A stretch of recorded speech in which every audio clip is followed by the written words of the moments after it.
अब हम भगवान राम पर हमारी विशेष सीरीज के 8वें अंश में आपको ये बताएंगे कि सीता जी को लंका में बंधक बनाकर रखने वाले रावण ने उन्हें तब छुआ क्यों नहीं था। अभी बहुत सारे लोग ऐसा सोचते हैं कि रावण में भी काफी मर्यादा थी और वो काफी चरित्रवान व्यक्ति था, इसलिए उसने कभी भी सीता जी को छूने की कोशिश नहीं की। लेकिन ये सच नहीं है, सच्चाई कुछ और है।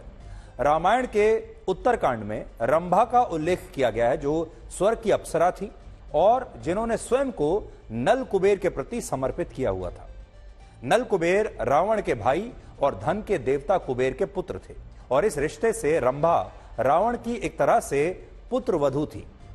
लेकिन एक बार जब रावण अपनी सेना के साथ स्वर्गलोक को जीतने के लिए आया तो उसकी दृष्टि रंभा पर पड़ी और वो रंभा पर इस कदर मोहित हो गया कि उसने सारी मर्यादाओं को तोड़ दिया।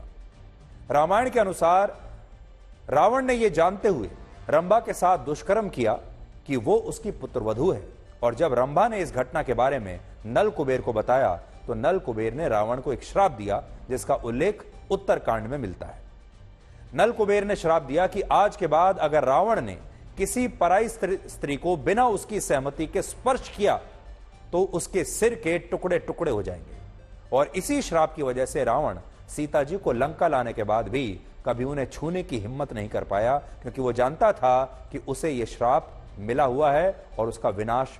निश्चित होगा।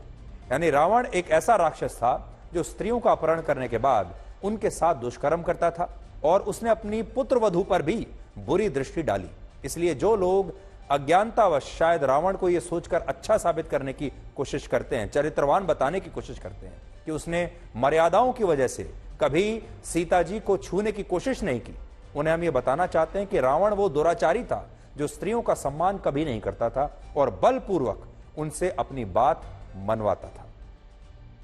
रामायण में इस बात का भी उल्लेख है कि रावण ने छाया रूपी सीता जी का हरण किया था, क्योंकि सीता जी के हरण से पहले भगवान राम ने उन्हें अग्नि को समर्पित कर दिया था और कहा था कि जब तक वो राक्षसों का विनाश करेंगे तब तक सीता जी अग्नि में वास करेंगी। और इसके बाद सीता जी की सिर्फ छाया ही वन में रह गई थी, जिनका अपहरण करके